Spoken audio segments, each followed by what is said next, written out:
Fala galera, bem-vindos a mais um vídeo. E hoje a gente vai fazer um react de um vídeo do Jones Manuel, onde ele fala sobre a esquerda reformista e vocês não acreditam o que ele falou do Ciro Gomes nesse vídeo. Mas antes disso, não esquece de deixar o seu like e se inscrever no canal se você não é inscrito, valeu? Então bora pro vídeo. Salve galera, o tema do vídeo de hoje é: não existe esquerda reformista no Brasil. Imagina só que ele vai falar do Ciro, cara. Antes Presta de começar atenção. propriamente o tema do vídeo do canal, quero muito agradecer a você que ajuda a manter e melhorar nosso canal a partir do apoio. Seu apoio é fundamental para a gente continuar o nosso trabalho. Você pode doar para... Inclusive, a gente também colocou um QR Code aqui embaixo se você quiser ajudar o nosso canal, beleza? o canal a partir do Apoia-se ou do QR Code do Pix que está aparecendo aqui na tela. Note, eu venho há muito tempo pensando nesse tema. Acontece em vários momentos na história da gente usar uma linguagem política por tradição, e essa linguagem política, essa linguagem conceitual, não corresponder mais à realidade. Eu acho que acontece isso hoje com os comunistas e os marxistas no Brasil. Por quê? Vamos tentar entender. Conte-me mais. O movimento operário europeu se divide com a Primeira Guerra Mundial e a Revolução Russa.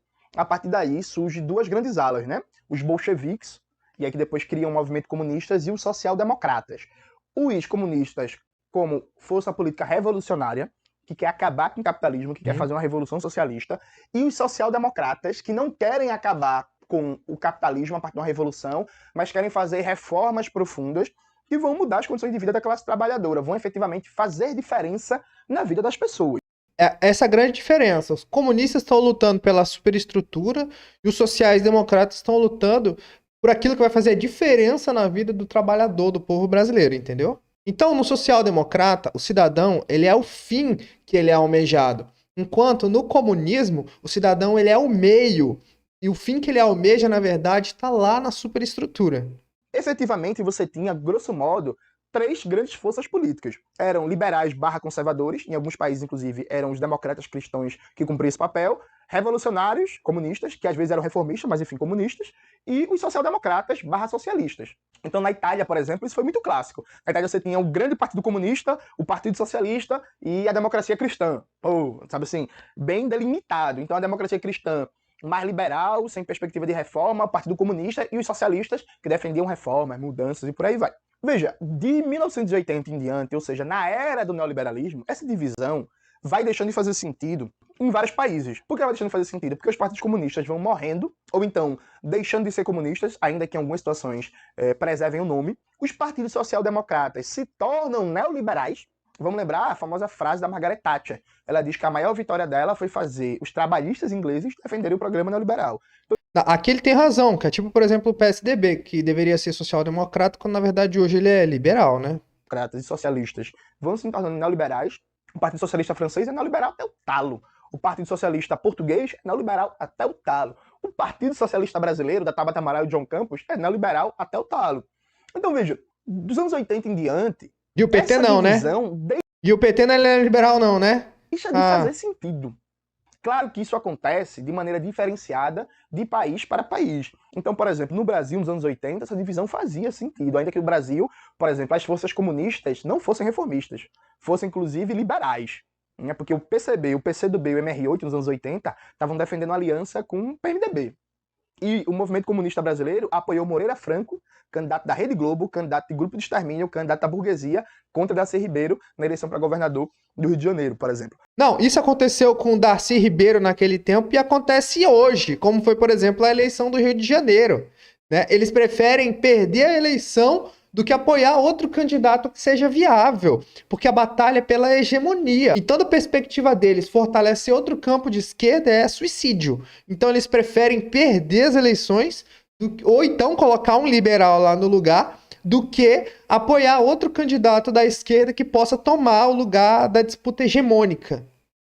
Mas veja, no Brasil fazia sentido essa divisão. Você tinha efetivamente forças reformistas, forças socialistas, forças comunistas, o PT nascendo ali, o PSB de Miguel Arraes ainda era reformista, mais avançado, você tinha o PDT de Brizola. Dentro do PT você tinha organizações comunistas muito fortes, como o PRC, que era do Chico Mendes, do José Genuíno, de uma galera e por aí vai. Só que no Brasil, desde o começo dos anos 2000 em diante, um processo que, a meu ver, começa em 94. A vitória do FHC e do bloco neoliberal em 94 provoca uma radical reordenação de forças político-ideológicas no Brasil, coloca a classe trabalhadora na defensiva, abre a porteira para a morte do brisolismo, porque o brisolismo, enquanto movimento de massas, morreu, viu, gente?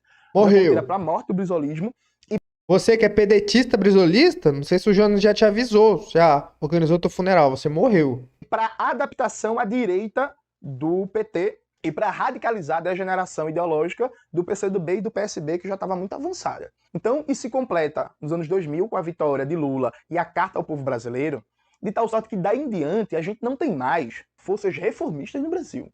De fato, a carta ao povo brasileiro foi, na verdade, a carta aos banqueiros, onde o Lula se comprometeu em manter o modelo econômico que existe no Brasil há 30 anos aí, que é a pior, que é o maior inimigo, no caso, que a gente tem hoje, é o sistema econômico que domina o Brasil. Então, esse é o símbolo que representa a carta ao povo brasileiro, carta aos banqueiros. Preciso de que a maioria da esquerda, que a gente chama de reformista, não é reformista. Não é reformista. Entende?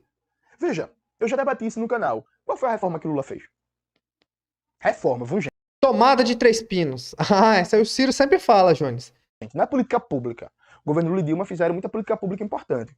Qual foi a reforma que eles fizeram? Olha, quando a gente pergunta na internet, a pessoa fala assim, reforma das universidades, né? Então eles citam o FIES, que foi aquilo, a maior inclusão universitária do Brasil. Quando ele podia pegar todo aquele dinheiro público, ao invés de dar para as instituições privadas cobrarem dos jovens brasileiros, podia ter investido em universidade pública. Eu vivi a realidade de estudar numa universidade pública completamente sucateada, enquanto as universidades particulares, extremamente custeada pelo FIES, é onde tinha biblioteca para a gente estudar, é onde tinha alguma infraestrutura que era de dinheiro público que foi injetada pelo governo ali, ao invés de injetar na minha, que era pública, sucateada. Foi a reforma que o PCdoB, o PSB e o PDT, onde foram governo, aqui em Pernambuco, no Maranhão e no Rio Grande do Norte, fizeram. Olha que sacanagem, porque a gente sabe que o reduto do PDT é o Ceará. E aí ele vai falar, citar os exemplos, olha a carinha dele aí, ó. Ele cita os exemplos e ele simplesmente esquece de falar do PDT, do reduto do PDT. Poxa, Jones, que mancada, né? Poxa. Qual foi, assim? Qual foi? Pernambuco passou 16 anos de governo do PSB, com PCdoB na vice-governadoria, PDT parte do governo, o PT em boa parte do governo, né? Realmente. Parte do governo. Qual foi a reforma que aconteceu? Não, mas vamos ver no Ceará então, porque eu quero mostrar para o Jones aqui pra gente ver se tem governo reformista do PDT no Ceará. O sistema educacional do Ceará, por exemplo, foi uma puta reforma, cara. Virou ranking nacional do IDEB desde sei lá quando. Tanto que agora o traidor Camilo Santana agora foi laureado como um ministério que ele negociou a troco de trair, né? A troco de traição. A gente sabe dessa história aí. Então, o Camilo Santana assumiu a pasta da educação, tamanha foi a revolução, né? Juntamente com a Isolda Sela, né? Outro exemplo que a gente pode citar também é a indústria calçadista. Você que gosta de falar de industrialização, Jones Manuel, você conseguir construir uma indústria num lugar que não é nem o lugar da matéria-prima e nem o mercado consumidor, é complicado. Isso tanto que o Ceará virou o maior exportador de calçado do Brasil em números de pares, tá ligado? Então foi criado um sistema industrial no lugar onde não seria viável se não fosse a iniciativa do poder público. Isso é uma reforma que gera emprego também. Repare bem, a gente não tem de um lado na conjuntura brasileira revolucionários e reformistas. O que a gente tem é um campo majoritário da esquerda, social-liberal, que não é impulsionador de nenhuma reforma. PT, fala logo PT, caralho. Que não é impulsionador de mobilização e politização da classe trabalhadora. PT, fala PT. E que consegue oferecer apenas políticas públicas, que são importantes, defesa da participação popular, sem capacidade de decisão, valorização dos direitos humanos e da democracia, no sentido muito mais jurídico-político do que a classe trabalhadora exercendo o poder popular. Aí, claro, dentro do PSOL, você tem, por exemplo, organizações políticas, lideranças que são reformistas, que são firmes, que defendem reformas. Não, agora ele vai ter que falar do Ciro, né? Vai começar a falar dos partidos e tal, vai ter que citar o Ciro agora, né? Movimentos na órbita do PT, que eu não vou ver o que ele vai dizer do Ciro. Mas você tem organizações políticas, você tem movimentos sociais que são reformistas, que defendem de maneira séria a democratização da mídia, a reforma agrária, que não é gogó, que não é só discurso eleitoral, não. Sabe? Mas assim, o que a gente chama de esquerda brasileira não é reformista. Não é? E aí eu faço até uma brincadeira com a galera, porque tem uma galera que faz uma caricatura que fala assim, tá esperando o quê? Lula e o PT nunca foi revolucionário, e por aí vai. Ninguém tá cobrando revolução de Lula, do PT e das forças políticas que compõem esse campo, não. O problema é que não tem reformismo. Vou dar um exemplo para vocês de reformismo. Durante o governo Bolsonaro, Michel Temer, a Petrobras sofreu com várias privatizações e destruição da sua cadeia produtiva. O que, que um governo reformista faria? Tipo o governo da Cristina Kirchner na Argentina, tipo o governo do López Obrador no México, tipo o governo do Evo Morales na Bolívia, tipo que faria, o governo do Jones? Hugo Chávez Conta pra na gente o que Venezuela. faria. Esse governo faria uma auditoria para pegar Auditoria. todas as transações ilegais, Aham. convocaria o povo para as O ruas, povo. faria um debate público e reestatizaria o que foi privatizado da Petrobras. Foi assim que foi feito na Argentina. Foi assim que foi feito na Bolívia. Foi assim que foi feito É na mesmo, é? Venezuela. O López Obrador, veja, o López Obrador é bem moderado. Inclusive, Olha aqui, ó, isso aqui é a notícia do mês agora, né? Que a Eletrobras, ela não corre o risco de ser reestatizada mesmo com ruídos. Então aqui é o mercado, o Valor Invest avisando pro mercado, ó, não corre nenhum risco, tá ligado? aconteceu quase agora um processo de nacionalização parcial, é verdade, mas nacionalização do petróleo e do lítio. Quando foi que aconteceu algo parecido no Brasil? Quando foi que uma empresa privatizada foi nacionalizada? Nunca Quando foi que o aconteceu, governo Jones. Lula bancou o enfrentamento a algum interesse fundamental da burguesia? Nunca. Pelo contrário, o Lula se orgulhava, no governo dele, ter baixado o número de greves, ocupações urbanas e rurais e protestos. O Lula se orgulhava de ter vendido o pré-sal, de ter feito a maior, como é que chamou? Capitalização da história do mundo, quando ele vendeu uma parte da Petrobras lá na Bolsa de Nova York. O discurso de Lula, até o governo Bolsonaro, era se orgulhar de ter sido a figura política que mais entregou pacificação social. Que é a luta Mas fala agora do Ciro, Jones. Fala por que o Ciro não é um reformista. Fala pra gente aí. Porque, olha só, se você quisesse reestatização, olha só. Se eu tiver um dia a aventura de servir a essa grande nação como seu presidente e eles tiverem entregue a Eletrobras ou a Petrobras, eu tomo de volta. E faço aqui um desafio ao Lula, que está aí liderando as pesquisas. Se você, Lula, tiver boa intenção com o Brasil, você deve falar com todos os S's e R's aquilo que eu falei. Porque nenhum investidor vai vir comprar uma coisa se o primeiro lugar e o terceiro lugar nas pesquisas, ainda antes da campanha, anunciam que vão desfazer esse negócio. Aqui ainda não estava privatizada, ainda estava no trâmite da venda. Portanto, eu, Ciro Gomes, uma vez presidente do Brasil, tomo de volta a Eletrobras e tomo de volta a Petrobras para o povo brasileiro. Será se que o isso é Bolsonaro reformismo, criminosamente, e provavelmente tem muita gente levando muita grana por trás de tudo isso, eu conheço bem como é que funciona, não é, seu Paulo Guedes? Esse tipo de coisa nesses tempos trágicos que o Brasil está vivendo. Então, Lula, você está desafiado.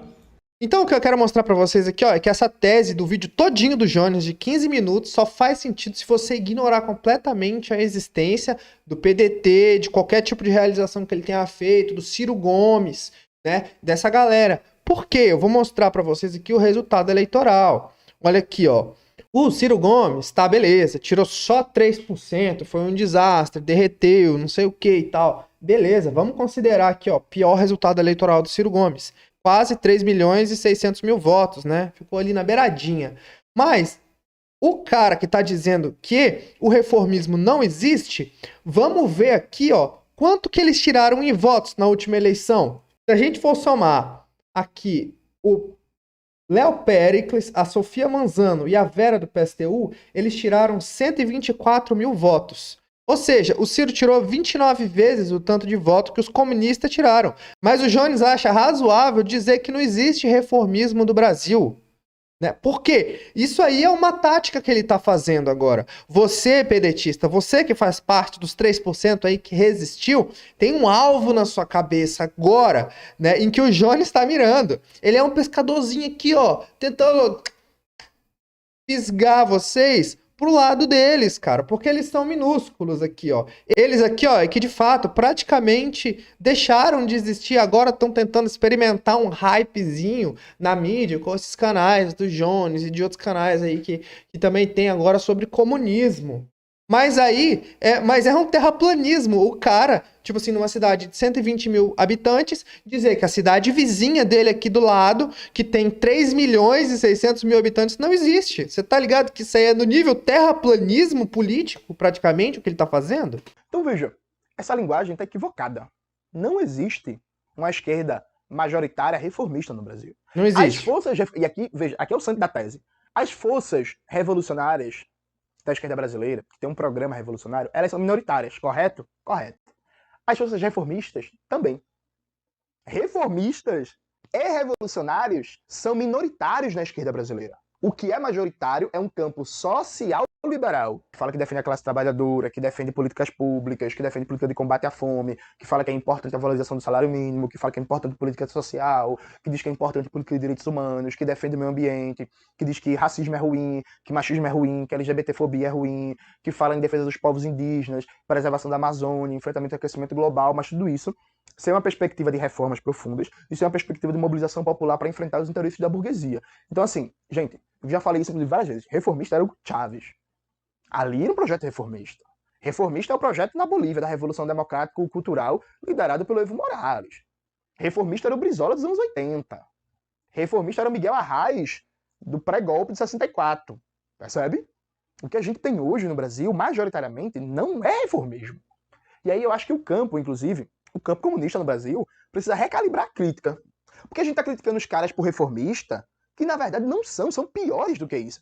E aí, quando é para tratar de Ciro, ele sempre vai sacar aquela cartada, falsa equivalência, tá dizendo, e a gente nunca colocou isso. Na verdade, a gente prevê uma reforma aqui no Brasil que seria praticamente uma revolução, porque seria a revolução dentro do sistema financeiro, ia trocar a plutocracia que domina o Brasil por uma democracia de fato. É essa a ideia, é combater o modelo, isso que é reformismo de fato.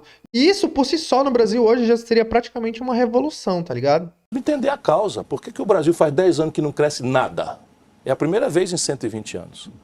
Isso é problema de Chico, de Maria, de Manel? Não, isso é um problema de modelo econômico, da forma como você organizou a institucionalidade fiscal brasileira, a institucionalidade previdenciária, a institucionalidade do Pacto Federativo, como é que se cobra imposto, como é que se distribui a renda pública, enfim, dos juros altos, etc. Falsa equivalência, disseram. O problema é a falsa equivalência, né? E do outro lado, qual é a solução? Não é possível que a gente imagine que o que está errado no Brasil está errado porque tinha um manual de fazer certo e os caras em Brasília são tão salafrários e maus que fazem tudo errado de propósito. Não é.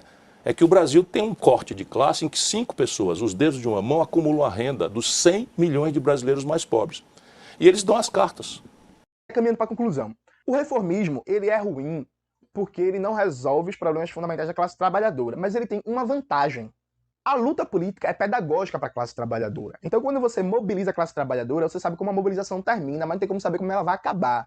Então, pode ser que uma mobilização que comece muito limitada, cobrando, por exemplo, a reestatização das refinarias da Petrobras, que foi privatizada, como, por exemplo, da refinaria da Bahia, ela começa assim, muito limitada, mas ninguém sabe onde é que ela vai parar.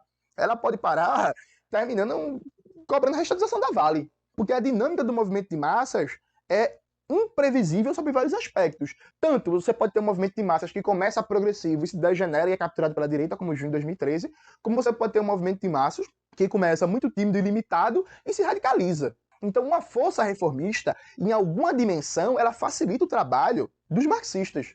Porque a partir do momento que ela coloca massas em movimento, massas trabalhadoras, que ela mobiliza e tenta politizar. Isso aqui é para ele parecer que está do teu lado, porque na verdade não é isso. Na verdade, se uma força reformista vier e colocar aquilo que é de interesse da classe trabalhadora, essa classe trabalhadora não vai ter motivo para fazer uma revolução. Então, o reformismo é o maior inimigo dos comunistas, porque eles entendem que se o povo tiver o estado de bem-estar social, eles não vão fazer a reforma. Então, por isso que eles batem, por isso que eles diminuem, por isso que eles tentam refutar, porque eles sabem que, ideologicamente, um reformista, ele está muito mais próximo de um revolucionário do que um social-liberal.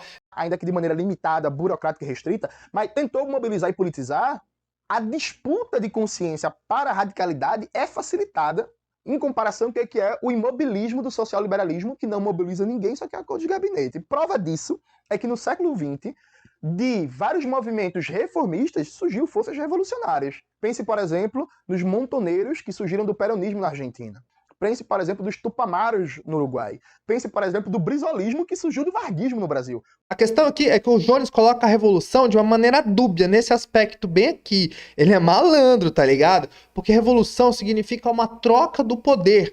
Então, por exemplo, a quebra de um regime militar por um regime republicano é uma revolução, não é uma revolução de cunho marxista-leninista, mas tecnicamente é uma revolução. E aí ele se utiliza disso para dizer que o Brizola era revolucionário, quando ele mesmo já admite em outros vídeos que o Brizola não via o horizonte revolucionário comunista, que é o que ele almeja. Que ele falava assim, nossa, o Brizola é massa, legal, é show de bola, o único defeito que o Brizola tinha é que ele não via o horizonte revolucionário. Ele já disse aqui em outro vídeo, talvez eu resgate aqui. Se fosse reformista, eu até brinco, né? Essa frase pode pegar mal, porque alguém pode me atacar, querer tirar de contexto, mas eu até brinco que se fosse reformista, era bom. Porque se fosse reformista, estava tocando enfrentamentos fundamentais, e não está. Então eu acho que um dos elementos fundamentais para a gente entender a crise e a situação brasileira, e dar resposta a essa crise, é a gente mudar a nossa linguagem política. A gente tem que parar de chamar de reformista quem é social-liberal. O diagnóstico preciso da esquerda brasileira é que marxistas e reformistas são minoria, frente a um larguíssimo campo social-liberal. Então, Glauber Braga, ele é um reformista radicalizado. Glauber Braga. Agora vai falar do Ciro, né? Então, um reformista radicalizado. Não, acho que é agora que ele vai falar do Ciro. Peraí. Ele é minoria no partido dele. Ah. Ele é minoria no parlamento brasileiro, no campo de esquerda. Ele é minoria no campo progressista brasileiro. Onde é? Por exemplo, Glauber Braga é um reformista sério, consequente, honesto, por aí vai. Onde é que a gente tem um bocado de Glauber Braga? Onde é? Inclusive, eu já ia confundir, que eu já ia chamar de Glauber Rocha. A gente também não tem mais Glauber Rocha. Né? A gente tá fudido. Assim, onde é? Cadê? Não seria muito massa se tivesse uns 30, 40 Glauber Braga na Câmara dos Deputados? Seria maravilhoso, mas não tem não, gente. Ah, agora ele vai falar do Ciro. Não é possível que ele não vai falar do Ciro. Já tá no final do vídeo. Agora tá faltando só um minuto, Johnny. Você vai abordar... Não, o Ciro ele não é esquerda reformista porque XYZ e tal, e vai listar aqui agora. Agora vai ser agora, né, Johnny? Vai ser agora, quero ver. Então eu acho que eu quero abrir esse debate. Eu acho que a gente tem que recalibrar a linguagem e a análise política. O que a gente tem é, majoritariamente na esquerda, um campo social-liberal. Eu já tem um vídeo no canal, Carlos Nelson Coutinho e a Americanização da Política, debatendo o que é social-liberalismo. Mas reformistas, de verdade, são minoria na esquerda brasileira, tal qual os revolucionários. Tá vendo? E ele continua e ele insiste na tese até o último instante que um grupo organizado, que embora tenha tido um desempenho aquém na última eleição, ainda assim, ainda na sua base, nos seus 3% mais raiz, mais que segurou a panca, tá ligado? 29 vezes maior que eles, não existe. Não existe. E o cara faz uma análise de 15 minutos, Jones, pra nem falar, não, Ciro Gomes não é, por causa disso, X, Y e Z e tal. Poxa, Jones, assim você se quebra, né, cara? Assim é difícil te ajudar, bicho. Já basta ficar bloqueando todo mundo no Twitter lá, qualquer um que troca uma ideia com você. Vai mandar bloquear, vai dar strike no meu canal aqui? Custa nada, Jones, abordar o tema. Mas você sabe, Jones, que se você abordar do jeito correto, você não vai atingir o alvo que você tá mirando. Né? Você quer efetivamente dizer que uma coisa não existe porque você quer suplantar essa coisa, que você quer cooptar essa coisa. Esse teu movimento tá claro, pô. Então é isso, galera. Foi esse o react do Jones Manuel numa tese furada, mequetrefe, incompleta e que não conseguiu atingir a meta de explicar pra gente por que a esquerda reformista social-democrata que restou no Brasil ainda existe. Beleza? Então, se você não deixou o like, deixa o like aí, se inscreve no canal. Um forte abraço, até o próximo vídeo.